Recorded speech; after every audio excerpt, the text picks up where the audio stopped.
साथियों नमस्कार, मैं वीरेंद्र पहल।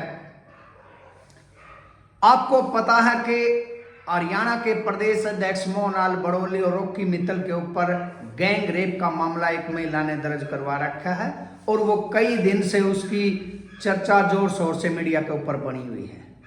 उसमें कल कई ब्राह्मण संगठनों ने मोहन लाल बड़ोली के पक्ष में प्रदर्शन किया और बिना किसी जांच के उनको निर्दोष इन संगठनों ने बताया, केवल और केवल अपनी जातिगत प्रेम के चलते।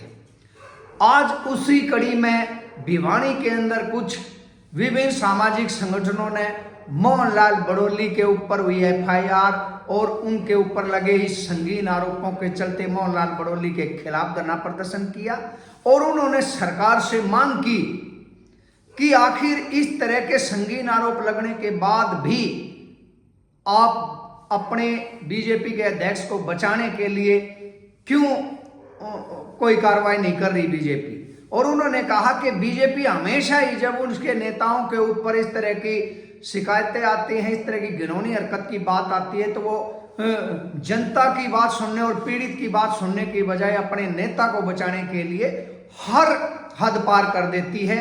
चाहे ब्रजभूषण की बात हो या मंत्री संदीप सिंह की बात हो या फिर अब मोहन लाल बड़ोली की बात हो। लेकिन विभिन्न सामाजिक संगठनों के नेताओं ने केवल और केवल ये कह दिया है कि इस तरह की घिनौनी हरकत होने के बाद भी अगर कोई इस तरह के पद पर बना रखा जाता है तो निश्चित तौर पर एक भ्रष्ट और गंदी पार्टी इसको समझा जाएगा। और अनिल विज ने भी आज मोहन लाल बड़ोली से उनके इस्तीफे की मांग कर दी है। उन्होंने कह दिया कि इस तरह के संगीन आरोप लगने के कारण पार्टी की पवित्र छवि डैमेज हो रही है, खराब हो रही है। इन सारी चीजों को देखते हुए जब तक पुलिस की जांच में मोहन लाल बड़ोली निर्दोष साबित नहीं होते हैं तो उनको इस पद से इस्तीफा दे देना चाहिए और पार्टी की छवि को खराब होने से बचाना चाहिए।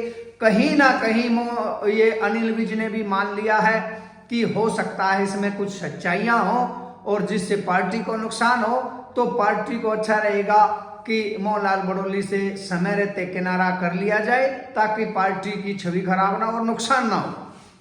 तो अब देखने वाली बात यह है साथियों कि जो 350 पटवारियों को भ्रष्टाचारी बता करके बीजेपी ने उनके तबादले किए हैं, उनके ऊपर कार्रवाई की है। एक केवल शिकायत के आधार पर इतनी बड़ी कार्रवाई कर दी, जबकि एक संगीन आरोप की शिकायत उनके अध्यक्ष पर लगी हुई है। उस पर कार्रवाई करने की बजाय उनके मुंह में दही जमी हुई है और उनके हाथों में हथकड़ी लगी हुई है। कोई भी इस तरह की कार्रवाई नहीं करना चाहता। दूसरी तरफ लोगों का यह मानना है कि जिन 350 पटवारियों को भ्रष्टाचारी बताया गया केवल शिकायत के आधार पर, वो भ्रष्टाचारी नहीं है। वो लगभग ज्यादातर ऐसे पटवारी हैं जिनके परिवार जन विपक्ष में सरकार के खिलाफ विपक्ष की पार्टियों में सम्मिलित थे, इसलिए उनके खिलाफ कार्रवाई करी गई है। और या फिर वो पटवारी वहां पर चुनाव में ड्यूटी कर रहे थे जहां बीजेपी को नुकसान हुआ है। बीजेपी के कई नेताओं ने बार बार ये कहा था कि हमने उन अधिकारियों की, उन कर्मचारियों की लिस्ट बना ली है जिन्होंने हमारे खिलाफ चुनाव में दूसरी पार्टियों की मदद करी है, तो उसी भेदभाव के चलते इन कर्मचारियों के ऊपर कार्रवाई की गई है। और अगर बिना शिकायत के, बिना जांच के इनको भ्रष्टाचारी घोषित किया गया है तो कहीं ना कहीं इससे प्रदेश की जनता में एक मैसेज और गया है, जो आज तक ये बीजेपी सरकार ढिंढोरा पीटा करती बिना पर्ची खर्ची के। तो इतने बड़े पैमाने पर पटवारी भ्रष्टाचार निकल करके आए हैं, खुद सरकार ने उनकी लिस्ट जारी करी है, तो सरकार ने ये कहीं ना कहीं स्वीकार कर लिया है कि इस सरकार में जनता के साथ पूरी तरह दोनों हाथों से लूट खसोट मचाई गई है और जनता की जेब को काटने का काम सरकारी दफ्तरों में बैठकर कर्मचारियों द्वारा किया गया है, जिसको रोकने में सरकार पूरी तरह असफल रही है। ये सरकार ने अपनी तरफ से साबित कर दिया है।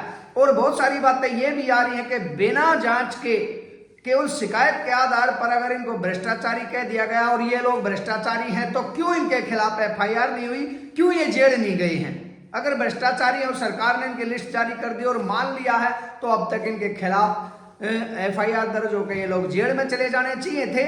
और कल अगर जांच में कुछ लोग निर्दोष पाते हैं, ये आरोप निराधार पाते हैं, तो उनकी जो छवि खराब होगी, डैमेज होगी, तो वो झूठे आरोप जो शिकायत के बेस पर लगाए गए हैं उनका जिम्मेदार कौन होगा। ये बहुत सारी बात बीजेपी के खिलाफ आज आम जन में चर्चाओं का विषय बना हुआ है। लेकिन जब तक जांच नहीं होती किसी भी आदमी को, जैसे ये कहते हैं बीजेपी का अगर अध्यक्ष जांच के बिना दोषी नहीं ठहराया जा सकता, तो जनता का मानना है बिना जांच के इन 350 पटवारियों को भी दोषी नहीं ठहराया जाना चाहिए था। ये सरासरी भेदभाव है, गलत है, और भेदभाव के चलते इन लोगों के खिलाफ कार्रवाई की गई है।